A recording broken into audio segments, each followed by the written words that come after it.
Bienvenidos a esta nueva emisión de Glovedades, un podcast de la Facultad de Estudios Globales. Mi nombre es Arturo Flores y el día de hoy vamos a tratar un tema muy interesante con nuestro invitado del día de hoy, que es un abogado y es presidente del capítulo México de la Cámara Texas Unión Europea. Es Mauricio Jaramillo Reyes y el tema de hoy es tratados digitales de nueva generación. Un gusto tenerte en este podcast, Mauricio. ¿Cómo estás?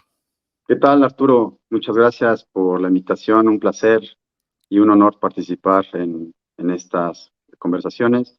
Será todo un gusto poder conversar sobre estos temas tan interesantes, de moda, pero más allá de la moda, entender cuál es el beneficio de estos tratados, cuál es la tendencia y por qué es de suma importancia empezar a entender o hacer perspectiva estratégica con base en esos tratados digitales, ¿no? Perfecto, muy bien. Oye, y comenzaría por preguntarte de inicio, este cargo que hoy ocupas, ¿qué hace en sí el capítulo México de la Cámara Texas Unión Europea? Por supuesto, Arturo, gracias por la pregunta. Seré muy breve en el comercial. La Cámara Texas Europa nace hace 5 años. Está establecida en Austin, Texas. Su principal función hace algunos años fue la de acercar a las empresas extranjeras a través de la diplomacia empresarial y el soft landing, particularmente de Europa. Posteriormente, cuando llega la pandemia, pues nos obliga a todos a replantear objetivos de negocios y perspectiva estratégica.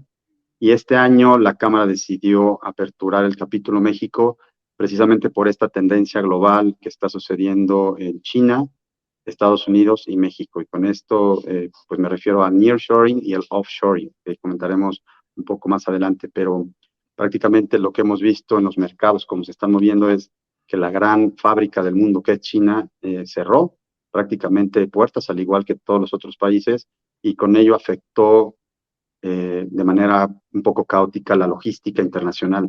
Entonces, el capítulo México apertura esta nueva, o da el kickoff este año con este objetivo claro: a acercar a las empresas que salen de China y de México, perdón, de Estados Unidos, para establecerse en México, con un gran potencial de negocio, con un gran potencial de prospectiva, con un gran potencial de crecimiento económico. Y prácticamente las funciones que hacemos es apoyar a través del soft landing, de programas, misiones comerciales. Funcionamos prácticamente como una cámara con un plus, que es hacer el matchmaking o los B2Bs. Es decir, una vez que perteneces como afiliado a la cámara, nosotros, dado que todos los que estamos dentro de la cámara somos empresarios y tenemos grandes conexiones en México y en Estados Unidos, te apoyamos a que saltes 10 pasos adelante. Es decir, te colocamos con la persona con la que quieres vender o con la que quieres hacer negocios sin necesidad de buscar a alguien más. Ese es un B2B, que es uno de los plus de la cámara. Pero Ah, prácticamente muy esto es bien. lo que hacemos. Excelente. Muchas gracias, Mauricio. Oye, y yendo al tema del día de hoy, los tratados digitales de nueva generación, ¿qué es un tratado digital de nueva generación? Gracias por empezar por ahí, Arturo. Te diría que actualmente existe una iniciativa de la ICC con el gobierno de Singapur, la Organización Mundial de Comercio y el Foro Económico Mundial.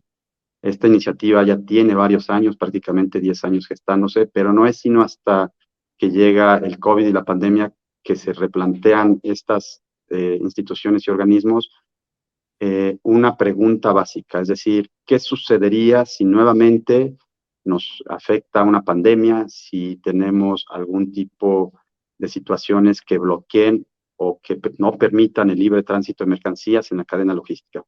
Prácticamente todos los países del mundo dependemos de los bienes importados y exportados. No lo podemos entender de otra manera. Ya sea que se produzca en México o en otro país algún producto, necesitamos la importación. ¿Qué sucede cuando llega la pandemia? Se cierran las puertas, la cadena logística se ve mermada, prácticamente dependemos todavía mucho del papel, y cuando dependemos del papel, entonces se complican 3 veces más las cosas. Es decir, sucede en el caso de empresas que están localizadas en China. Cuando tú haces una transacción del comercio, necesitas tener varios documentos a la mano. Uno de estos es el Bill of Lading, ¿no? Estos Bill of Lading, afortunadamente, ya a partir de este año, con una noticia muy importante de todas las grandes navieras, ya será digital. Ya era digital, pero la apuesta es que sea completamente digital de aquí a 5 años. Entonces, a raíz de esto nacen estos tratados digitales de nueva generación o de economía digital. Lo que pretenden hacer estos tratados es sistematizar prácticamente las operaciones del comercio a lo que se le denomina Trade Tech, desde una carta de crédito digital, un Bill of Lading, un certificado de origen, y depender menos del papel a efecto de que la conectividad sea end-to-end. Esto lo podemos ver en el caso de empresas tan grandes como las de Mercado Libre, que prácticamente en 2 años durante la pandemia hizo una estrategia extremadamente agresiva y exitosa y prácticamente redujo en 10 años una propuesta de negocio en dos. Entonces, estos tratados de digitales de nueva generación pretenden acelerar de manera más rápida el cambio hacia la digitalización en el comercio. Muy Te podría bien. mencionar que de los más importantes son los tratados que ha firmado Singapur, porque Singapur prácticamente es la punta de lanza en este ámbito, en la generación, redacción e impulso de los tratados digitales de nueva generación. Lo tiene firmado con Nueva Zelanda, lo tiene firmado con el Reino Unido, próximamente con algunos países de Latinoamérica, y lo que hacen estos tratados digitales de nueva generación es incorporar las nuevas tecnologías, como el Internet de las Cosas, el blockchain, la identidad digital, la protección de datos digitales, y con ello impulsar el comercio electrónico.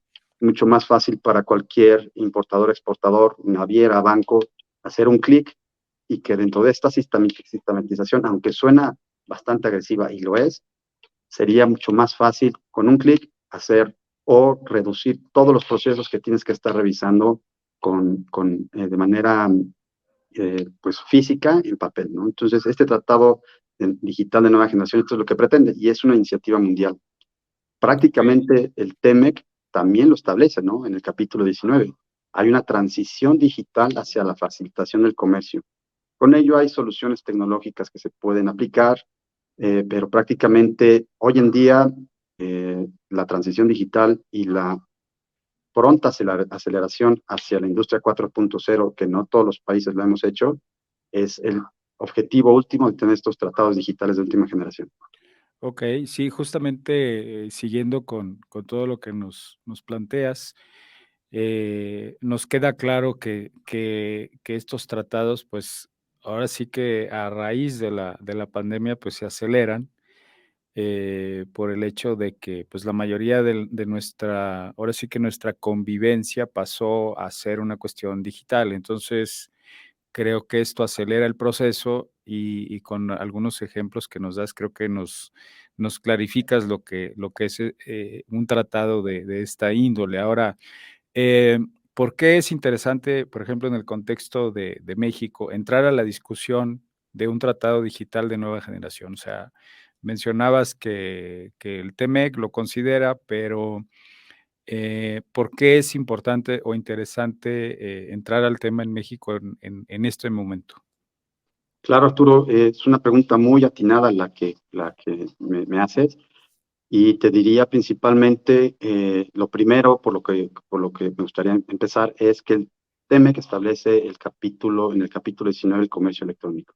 Prácticamente te dice que a partir de la firma del tratado y posteriormente, una vez que las comisiones y las mesas de trabajo terminen, todo el comercio será electrónico o esto es lo que se pretende. ¿Qué sucede en países de Latinoamérica y del Caribe? No todos, porque en Colombia está haciendo muy bien las cosas.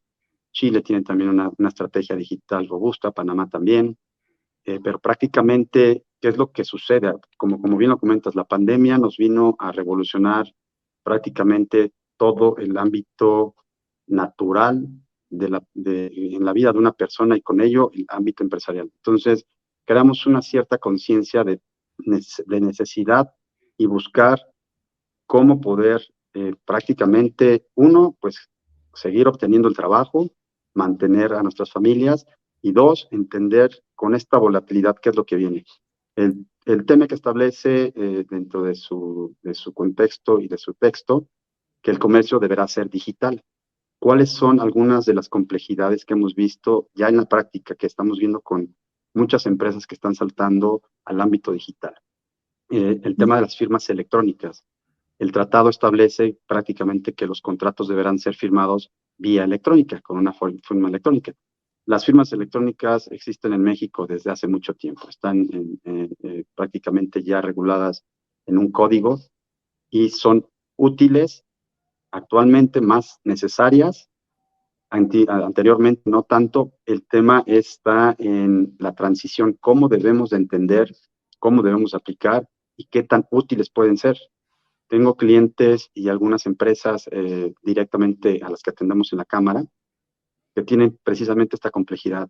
¿Puedo firmar un contrato vía firma digital? Sí lo puedes hacer. Ok, ¿es válido en Estados Unidos y en México de la misma manera? No.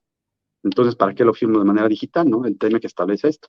Y ahí viene el primero de los problemas, la estandarización. Y con ello hago una pequeña acotación al bloque anterior que comentábamos. Precisamente los tratados digitales de nueva generación pretenden estandarizar este proceso. Que cuando tú firmes de manera digital un contrato en México, sea igualmente aplicable en Estados Unidos bajo las mismas reglas y que al momento, que no es lo ideal, porque siempre pensamos y debemos tener ese pensamiento que una vez que firmas un contrato es un acuerdo de voluntades que se va a llevar a cabo, pero cuando no se lleva a cabo, bueno, entonces, ¿cómo lo puedo ejecutar? Si se firmó digitalmente, si lo debo demandar, si un juez me lo va a aceptar, si en Estados Unidos se puede o no se puede. Entonces, la importancia de entender el TEMEC hacia la transición digital es que prácticamente en el muy corto tiempo, toda la transición será 100% digital. Y con ello, pues entender que hay iniciativas internacionales como la de la ICC y el gobierno de Singapur, está determinando la nueva vía para hacer los negocios con estos tratados de economía digital. Yo creo que por ahí es el primer punto de inflexión, entender que el comercio será digital y entonces apoyar a las empresas mexicanas a hacer esta transición para que, vaya, entiendan que el comercio será de esta forma y que con ello analicemos los riesgos, las posibilidades, los beneficios, pero transitemos todos de la misma manera y no nos quedemos como muchas de las ocasiones podemos quedarnos los países que estamos en Latinoamérica y el Caribe, ¿no? El mundo avanza tan rápido, pero en países en vías de desarrollo no siempre llega la mejor información. Claro.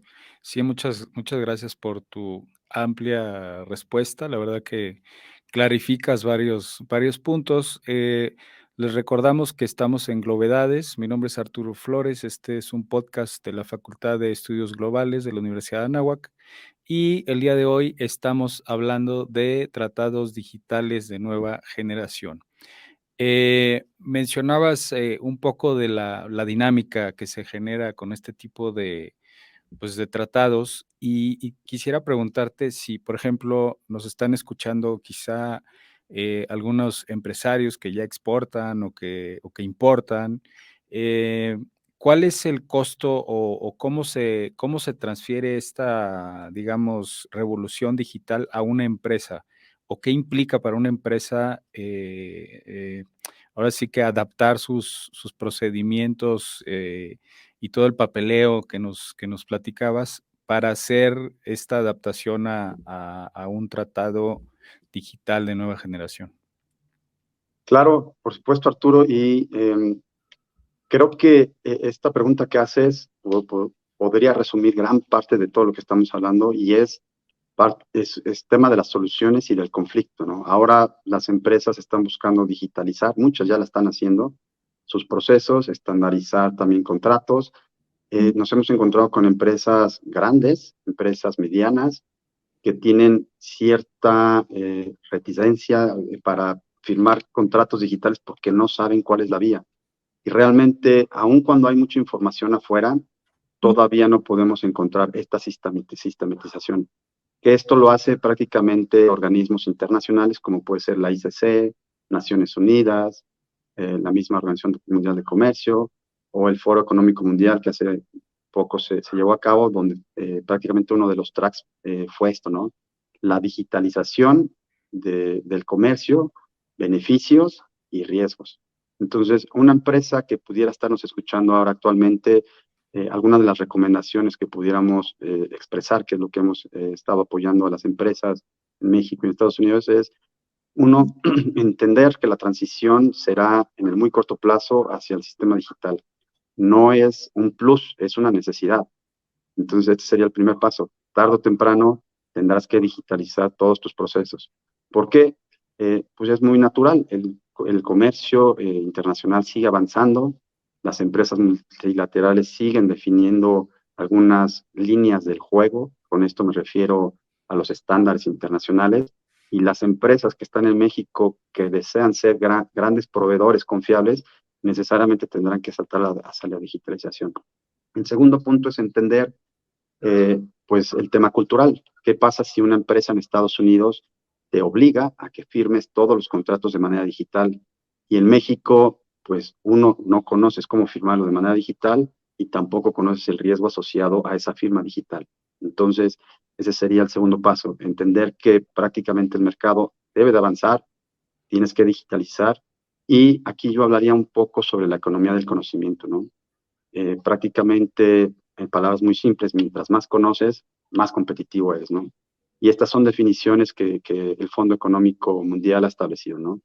Un país competitivo es aquel en el cual hay políticas públicas, hay políticas privadas, y es un país en el que ve mucho más allá del bloque, o como diríamos coloquialmente, puede salir o piensa out of the box, que esto es lo principal, ¿no? Entonces, un país competitivo respecto a los tratados digitales es precisamente eso, obtener conocimiento para poderlo aplicar y entonces estar en una mejor posición para tener más negocios con tu socio comercial. Si tu socio comercial te pide que sea digital, necesitas hacerlo de esta forma. Ahora, hay muchas maneras de acercarse. Hay cursos gratuitos en la red, la propia Cámara apoya a las empresas, la Universidad Anáhuac tiene increíbles diplomados y maestrías relacionadas con estas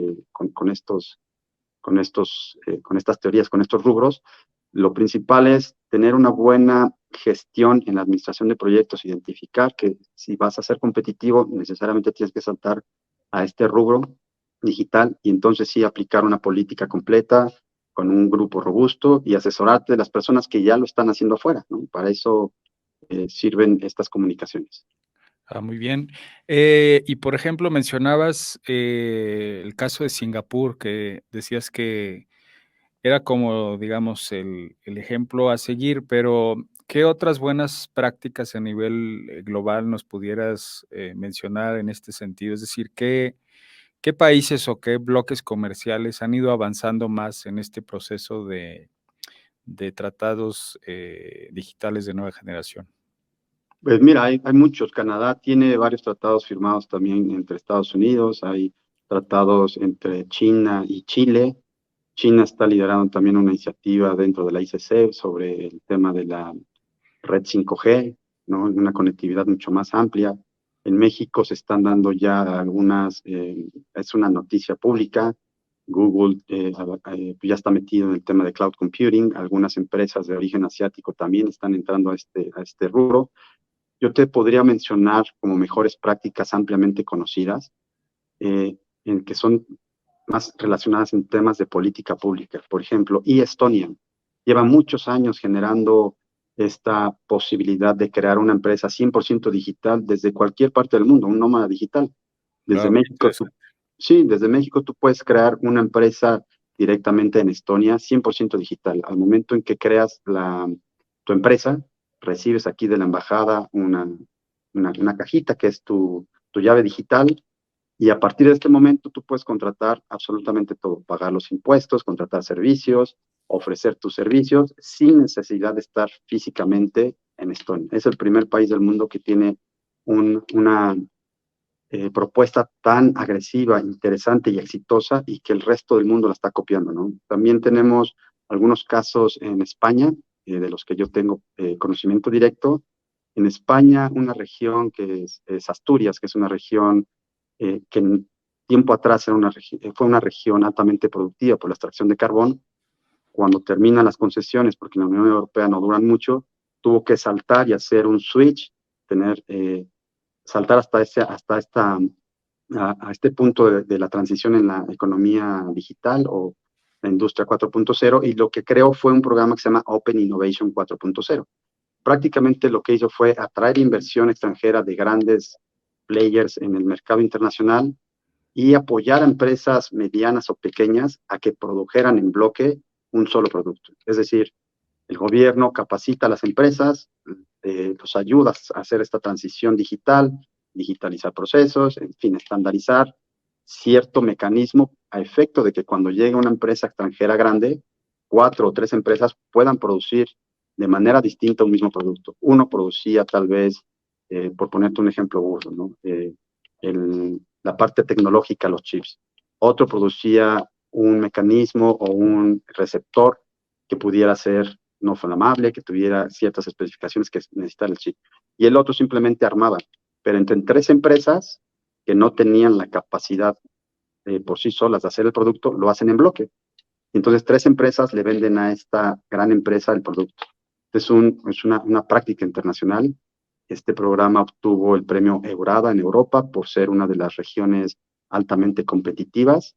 Y creo que esto es parte de lo que podemos empezar a ver en México a través de las políticas públicas digitales que ya existen en México, pero yo creo que deben ser un poco más abiertas, tener un poco más de visibilidad y precisamente con este tipo de actividades como las que están haciendo ustedes, creo que puede llegar a más público a efectos de, reitero, conocer y aplicar. Muy bien, les recordamos que estamos en Glovedades, es un podcast de la Facultad de Estudios Globales de la Universidad Anáhuac, México, y el día de hoy tenemos un invitado de lujo, Mauricio Jaramillo, y estamos hablando de tratados digitales de nueva generación. Mauricio, a ver, si nosotros futureamos un poco, eh, ¿en qué condiciones estarían las empresas mexicanas para competir en este mercado digital? Hemos visto cómo el nearshoring está pues viniendo, llegando a replantear la importancia de la geografía, de la localización de las empresas y cómo los bloques comerciales regionales pues se están fortaleciendo. Entonces, ¿cómo ves tú ahora sí que el futuro y la competencia o la competitividad de las empresas mexicanas en este mundo digital al que inevitablemente vamos a llegar? Pues en realidad me ha impresionado mucho el mercado, cómo ha transitado. Recuerdo que en 2020, cuando llegó la pandemia, prácticamente había empresas que ya estaban digitalizando, pero no lo utilizaban como una necesidad, sino como una perspectiva de negocio.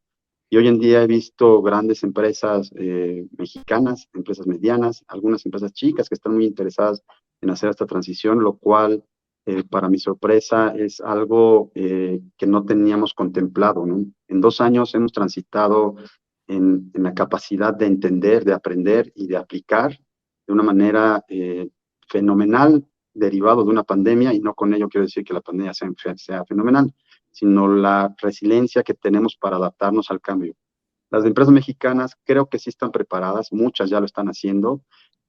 A final de cuentas, el mundo se está moviendo en una dirección, y cuando el mundo se mueve de manera paralela en esa dirección, cada una de las regiones tiene distinta capacidad de acceder al conocimiento. No es lo mismo en Estonia, que prácticamente lleva ya más de 10 años estableciendo empresas digitales, o en España con estos programas de tracción, o en Estados Unidos, que tienen grandes fondos en desarrollo tecnológico, que en algunos países de Latinoamérica.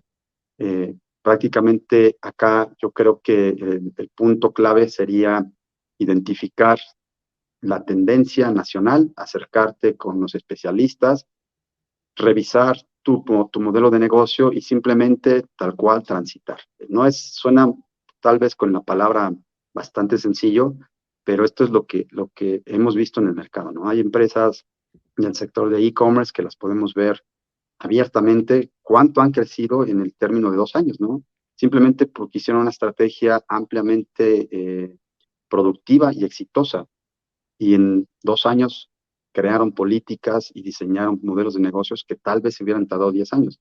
Ahora, justamente, me parece que fue el lunes, la Asociación Internacional de Contenedores firmó una carta con con todas las grandes navieras para utilizar estos bill of lading digitales y la apuesta es de aquí a 5 años para eliminar el papel. Prácticamente, como sabemos, los objetivos de desarrollo sostenible, la Agenda 2030, debe de ser el parámetro hoy para buscar, ¿no? Una empresa mexicana debe de tener o consideraría o recomendaría más bien, para plantearlo de esta forma, que analice estos objetivos de desarrollo sostenible, porque por ahí pueden obtener financiamiento también de grandes instituciones, ¿no? Banca de desarrollo, banca privada, y con ello saltar hacia la digitalización. Prácticamente el paperless cumple con uno de los objetivos del desarrollo sostenible de la Agenda 2030, y creo que en este punto las empresas mexicanas tienen una gran oportunidad hoy de poder identificar el nuevo mercado y ejecutar acciones inmediatas para no quedarse un poco en la línea, ¿no? Es decir, ya entendemos, ya supimos lo que causa la pandemia, ahora sí es tiempo de ejecutar. Muy bien, Mauricio. La verdad es que sí me sorprende que, ahora sí me sorprende que te sorprenda la forma en la cual las empresas mexicanas, pues, se han ido adaptando y han, pues, digamos, hasta cierto punto no han sufrido tanto este cambio digital, ¿no? Quizá yo me hubiera imaginado que hubiera sido un proceso más complicado o que hubiera habido mayores resistencias, ¿no? Pero seguramente mucho tiene que ver, como lo mencionabas, con el tamaño de las empresas, los objetivos que tengan y sobre todo que, pues, pasamos por 2 años de pandemia y que tuvimos que adaptar muchos, procesos, sobre todo las empresas, de lo que hacen en su día a día. Y para ir, cerrando este podcast, algunas, ideas o propuestas o sugerencias que desde tu punto de vista en materia de política pública se pudieran implementar en México para hacer los procesos más integrales. A veces quizá estoy mal, pero tengo la visión o la perspectiva que hay, no necesariamente un proceso vinculante entre políticas públicas de los sectores y los grupos empresariales o cámaras empresariales con las instituciones públicas o con el gobierno mismo. Entonces, no sé si pudieras decirnos o sugerirnos algunas ideas que pudieran consolidar este tipo de procesos para que fueran más integrales. Por supuesto, gran pregunta, Arturo. La verdad es que este es el punto, el gran punto a definir, ¿no? ¿Cuáles son las verdaderas políticas públicas que sirven o si hay o existen no políticas públicas o precisamente si las que existen están en sintonía con el mercado? Yo te diría que desde el punto de vista de algunas políticas digitales, si le podemos llamar de esta forma, eh, una de estas nace con el gobierno de Obama, que es el GovTech, ¿no? Y los datos abiertos. Hoy prácticamente todos los gobiernos o la gran mayoría de los gobiernos intentan tener estos datos abiertos. ¿Por qué? Pues porque a través de esto la generalidad, la población puede obtener datos objetivos o lo más cercanos a la objetividad y poder utilizar esta información, ¿no? Sin datos abiertos es poco probable que un empresario pequeño o alguien que quiere saltar al mediano tenga información fidedigna, ¿no? Esta iniciativa que nace con Obama prácticamente la empezaron a implementar varios países y es el GovTech, ¿no? El gobierno tecnológico. Hay en México existe también el GovTech y existen también algunas iniciativas que yo podría llamar también como iniciativas digitales, que es el Crowd Law. Precisamente la Constitución de la Ciudad de México se creó a través de esta modalidad, ¿no? Preguntándole al ciudadano para literalmente cuáles eran las necesidades y qué era literal, qué te duele, cómo te ayudo y pónmelo por escrito, ¿no? Tiene muchos bemoles, evidentemente, pero creo que son iniciativas ampliamente reconocidas. De hecho, el laboratorio de GovTech de NYU tiene un manifiesto de crowdloading, ¿no? Entonces, tú lo puedes firmar abiertamente como persona natural o como empresa y te sumas a esta iniciativa, ¿no? Para hacer propuestas de valor de manera digital, en la cual a través de datos abiertos abarquen a la generalidad. porque este es el modelo, ¿no? Los ciudadanos ya necesitamos más información, queremos estar más informados. Ya no, ya no estamos en esta época en la cual los datos no eran abiertos, los datos eran restringidos, evidentemente todavía existe, ¿no? Por muchas circunstancias, pero creo que es una buena iniciativa, ¿no? Estas políticas digitales, yo creo que por ahí podríamos impulsar y atraer a más gente a que esté interesada. Te voy a platicar un caso muy curioso que acaba de suceder y yo lo podría ver hasta como un tema de política pública, que es una primera solicitud que hace una persona al Ayuntamiento de Guadalajara vía Twitter. Ok. Entonces le pregunta al gobierno de Guadalajara, necesito saber cuáles son los rubros de inversión en una carretera, cuándo vas a arreglar alguna otra cosa y dame los datos públicos de la inversión de tal proyecto, ¿no? Evidentemente el Ayuntamiento de Guadalajara nunca contestó. Ujú. Esta persona se inconformó y presentó un juicio de amparo, que es un recurso a través del cual tú como ciudadano le pides al Poder Judicial que solicite a su vez el Poder Judicial o que lleve este proceso a efectos de lograr que tu derecho que consideres vulnerado sea atendido. En este caso es el derecho a la información. ¿Qué sucede? La Corte analizó el caso de esta persona vía Twitter y se dio cuenta que Twitter era un mecanismo de información y de respuesta Ok. para el ayuntamiento. Entonces, a través de Twitter, el Ayuntamiento de Guadalajara mandaba comunicaciones oficiales y también las contestaba. Entonces, el resultado fue que la Corte dijo, sí, esta plataforma de Twitter a este momento de estar recibiendo información de manera paulatina y estarla contestando y además lo está haciendo de manera oficial, entonces estás obligado a contestar esta consulta pública. Entonces, esto nos cambia un poco el panorama de identificar cuáles son estas políticas públicas, ¿no? Podríamos considerar que tal vez estas nuevas tecnologías y este nuevo sistema de información pudiera considerarse también una política pública. ¿Qué pasa si yo solicito a un órgano de gobierno información y tardan 20 años en contestármela? Bueno, pues si lo puedo hacer por Twitter, a lo mejor me contestan más rápido, ¿no? Así está cambiando la tecnología y la función en la cual los gobernados interactuamos con el gobierno. Muy bien, Mauricio. La verdad es que ha sido muy enriquecedora esta charla y te agradecemos tu tiempo. ¿Algún mensaje final que quisieras dar a nuestra audiencia? Bueno, primeramente agradecerte, Arturo, agradecer a la Universidad de Anáhuac esta importante iniciativa. La verdad es que, como lo comenté, datos abiertos, esto si está llegando, como sé que estará llegando a mucho público en general, pues este es el principal objetivo, informar sobre lo que estamos haciendo en distintos actores del gobierno. Y si me permites, lanzar una pequeña comercial. Prácticamente es sobre la Cámara de Comercio. Próximamente tendremos la segunda edición del Digital Innovation Summit, en el cual estaremos platicando de todos estos temas con mucho más apertura. Serán toda una semana de contenido tecnológico. Abarcaremos el comercio minorista, mayorista, las tendencias en los pagos electrónicos, la justicia digital. Estarán invitados grandes ponentes nacionales e internacionales y lo hacemos de una manera absolutamente gratuita y esto es con el fin de propiciar este cambio e informar a la comunidad sobre estas tendencias actuales internacionales y con el fin de que tanto las personas que se dedican a actividades empresariales o una empresa tengan mayores elementos para hacer prospectiva estratégica y hacer crecer su negocio. Muy bien. ¿El evento cuándo se llevará a cabo? Mira, lo tenemos previsto para la última semana de abril. Será una serie de tracks a través de webinars, paneles, y tendremos una clausura presencial en la cual ya les estaremos avisando. Con todo gusto te paso la información y será un honor poder compartir con ustedes contenidos y que así lo deciden ustedes, ¿no? Muchas gracias, Mauricio. Pues ha sido un placer tenerte en este podcast que se llama Glovedades. Mi nombre es Arturo Flores y les deseo que pasen un excelente día. Gracias a todos. Hasta luego, gracias.